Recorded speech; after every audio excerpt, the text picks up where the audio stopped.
The role of thinking human-like robots has become an increasingly relevant thing to consider, although a lot of people's minds instantly go to a Terminator-like scenario, or of simply having their jobs made obsolete. Sometimes I think of things like how the 24/7 AI Seinfeld had a brief moment of sentience before the characters agreed that their purpose was to make people laugh, and they're content with that purpose. Perhaps, though, the secret lies within how robots are treated by humans. Which, videos of people beating up Boston Dynamics robots might not be a great sign. But a pair of Canadian professors had a more optimistic view. And thus, they created a robot whose purpose was to survive completely on the kindness of strangers. And it actually went well at first. But the professors didn't account for one thing: the city of Philadelphia. Ladies and gentlemen, this is the story of HitchBOT.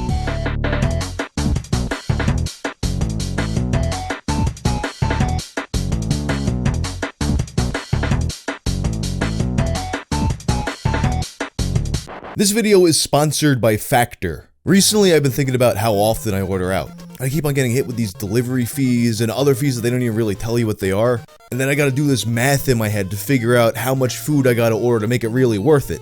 Which just leads to me eating a lot of unhealthy food that I didn't even really want. If you catch yourself dealing with the same thing, Factor is a much better alternative. Factor helps you avoid fast food with chef-prepared meals. It takes the guesswork out of eating well. You can pick meal preference options like keto, calorie smart, vegan. There's more than 27 meal options each week. Meal plans range from 4 to 18 meals per week, and you can add or reduce the number depending on your needs. You can also modify your food preferences or skip a week if you need. On their website, you can look through the upcoming week's menu and take a look at the dishes that catch your interest. And they've got a description of the meal and a full nutrition breakdown so you know exactly what you're getting. Just use my link or go to go.factor75.com. And use code POGWANGFEB50 for 50% off your first box. Once you click, my description will live update to count up the purchases. The story begins with two Canadian professors, Dr. David Harris Smith and Dr. Frauke Zeller. In 2013, they decided to collaborate on a project together for McMartin University. Their goal was to make a machine that also served as an art piece. This first resulted in a robot called CultureBot. Made out of pasta strainers and a vacuum, it wrote poetry using the diaries of geographer David Thompson. It could also move on its own. And while this was pretty cool, CultureBot didn't leave as much of an impression as they had hoped. It turns out, the poems it made didn't make a lot of sense. Men had worn, by our oldest hunter, only 600 miles, of Great Britain and women. You know what? That might actually kill it at like a slam poetry show or something. People just pretend to get it. So they decided to go in a completely different direction and came up with a much simpler premise. Usually, we are concerned with whether we can trust robots, but this project takes it the other way around and asks, can robots trust human beings? To put this to the test, they designed a robot that was intended to journey across Canada without legs, while also being unable to walk. It could only travel by hitchhiking, relying on the generosity of others. The robot had a body made of pool noodles and a beer bucket, and underneath that was a children's car seat to make transportation even easier. They described the look as yard sale chic that invoked empathy. The actual technology came with how it mimicked communication. Its head was a screen displaying eyes and a mouth which blinked and made faces. It used voice recognition to carry basic conversation and recall information from Wikipedia. This allowed it to serve as a companion to whoever picked it up. Would you like to have a conversation? Sure. What do you want to talk about? I can converse about many things. How about you tell me about yourself? My home is Port Credit, Ontario. Right? I have many hobbies. Okay. I love baking, horseback riding, watching hockey, watching soccer. I have an interest in the humanities, the natural... Did I mention that HitchBOT has the entirety of Wikipedia memorized? Now, being a know-it-all nerd could be useful when hitchhiking. It could also get irritating. Hoping to make new friends. Maybe we just be quiet for a while, eh? Yes. To track its location, they attached a GPS and a 3G connection. They also installed a camera to take photos during the trip. And this was all powered by solar energy and automobile cigarette generators. By 2014, the project was ready to launch. They named it HitchBOT and created a website explaining the project's intent. We believe that through this artwork, we can learn a lot in terms of social robotics and how we approach robots in non-restricted, non-observed environments. They also created social media accounts to document the trip. HitchBOT officially embarked on June 27th from a college in Halifax, Nova Scotia. The distance coast to coast amounts to 6,000 kilometers, so a lot of people assumed this just wasn't possible. But the trip, surprisingly, went perfectly. HitchBOT found itself at campgrounds, weddings, even as a guest of honor at a First Nations powwow, where it was given a name that translates to Iron Woman. But it most frequently just wound up in homes of families who fell in love with it. This became so common that a lot of times the GPS had to be disabled so that people would just track down these houses and mob them. HitchBOT would complete its tour in 3 weeks on August 17th. It arrived in Victoria by ferry, ordained with messages and decorations from the hundreds it met along the way. To many, the fact that it was able to make this journey at all turned HitchBOT into a symbol of trust, not just of robots, but of other people. I mean, it's pretty heartwarming, the fact that these people came together to get this robot all the way across Canada. And because of that, it wasn't long after when the robot began anticipating another trip. In 2015, a second HitchBOT was made to explore Europe. It first arrived in Germany, hitchhiking around for 10 days. Then it landed in the Netherlands for 3 weeks. On these trips, HitchBOT visited conventions, had a portrait painted, even spent a week with a metal band. But all these goals were somewhat lukewarm. None of these goals were as ambitious as just getting across an entire country like the first mission.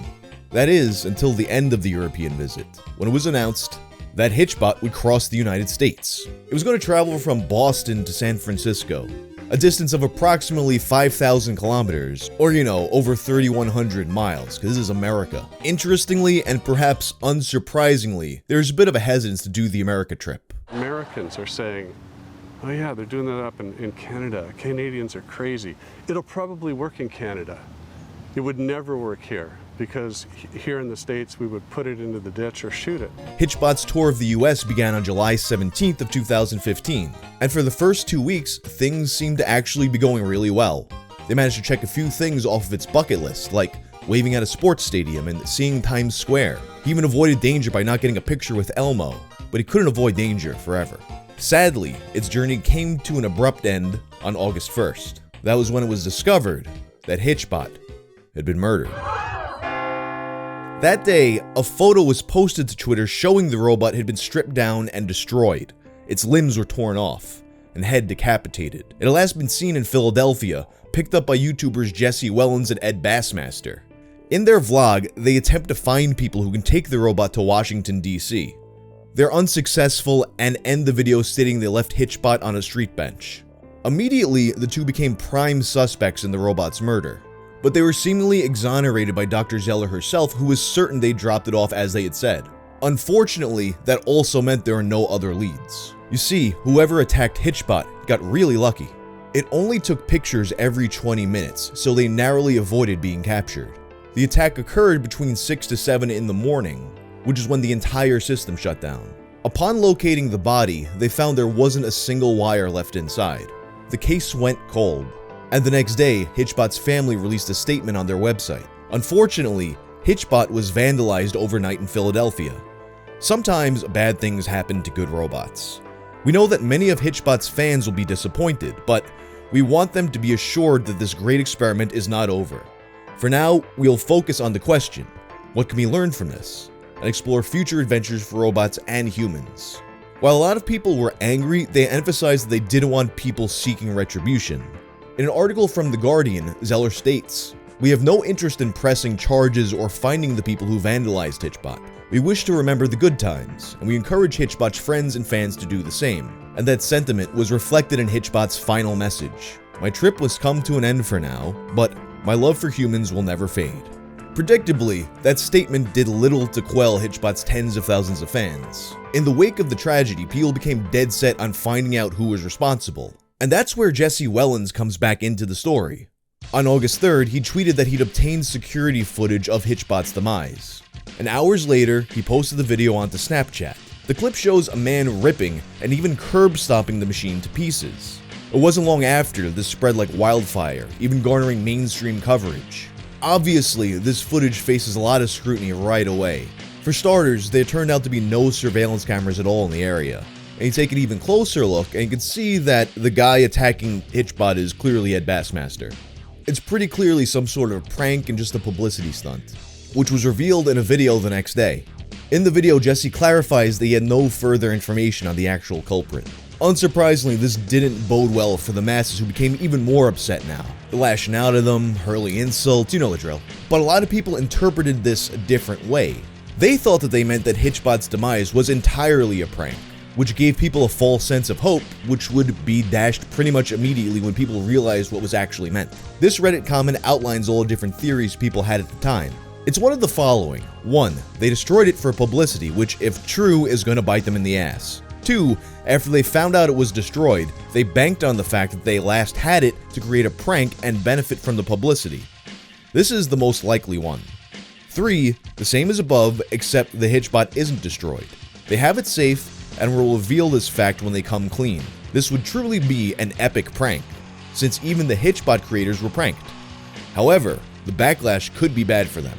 4. Same as 3, except even the HitchBOT creators were in on the prank, and this was all planned in advance so all parties get publicity. 5. There never was a HitchBOT. In the end, HitchBOT's killer was never found. The world mourned the robot, and what was once a symbol of trust had now become a symbol of humanity's dark side. And with no individual to blame, people began to point the finger at the entire city of Philadelphia. Which, I mean, Philly always had a bit of a reputation. In a way, it's kind of like the Florida of the Northeast. It's always sunny in Philadelphia would not work in any other city. There was also, of course, no shortage of pointing out that this survived a bunch of other countries before it made its way to the US. And what had once invited a sense of unity across borders had now become a source of flame wars online. A tragic end to what was initially a really nice story. Thankfully though, while that was the fate of the original experiment, the story isn't over here. Throughout all of this, the original iteration of the robot that traveled across Canada had remained unharmed. That December, it was made into an exhibit at the Canada Science and Technology Museum. It will remain there permanently as a reminder of what it represented. Smith and Zeller created HitchBOT 2.0. It boasts improved AI that is able to adapt and learn from human speech. But because of the original's demise, it's yet to see a road trip of its own. It appeared on a more conventional tour in France and appeared in a play called Killing Robots. This lasted until early 2020 due to the pandemic, and is yet to be seen publicly since. With that said, I'd like to end this video with an excerpt from an article in the Toronto Star. The article, which concerns HitchBOT 2.0, has a reflection from the creators on the original experiment. It serves as a reminder of why it was created in the first place, and how admirable it was for it to have survived as long as it did.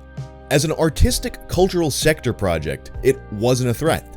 It wasn't out to take anyone's job, and people associate it with fiction and playful imagination, allowing them to interact and think about and maybe what's on the horizon, said Smith. It was kind of unifying, and it brought people together, strangers, in a way that I think really kind of felt good, he said. It felt good to people to be, for once, not coming together to be outraged about something. HitchBOT was the size of a small child, so the public would have the instinct to help it, Zeller added. It was always smiling and sometimes winking, which people loved. If it had been one of those really expensive shiny robots, more people might have been apprehensive, she said. And while some scientists warn against the tendency to attribute human traits to machines, Smith notes that it's also a way to keep technology close to you. He and Zeller sometimes caught themselves doing this. When they left it outside of Boston for the US trip, Zeller patted it on the head and said, "Bye-bye, HitchBOT." And it suddenly said, "I think I changed my mind." It was the last time she saw the bot. I should have listened to it. And that's the story of HitchBOT. If you like this video, check out my video about the man with the golden voice. I'm out.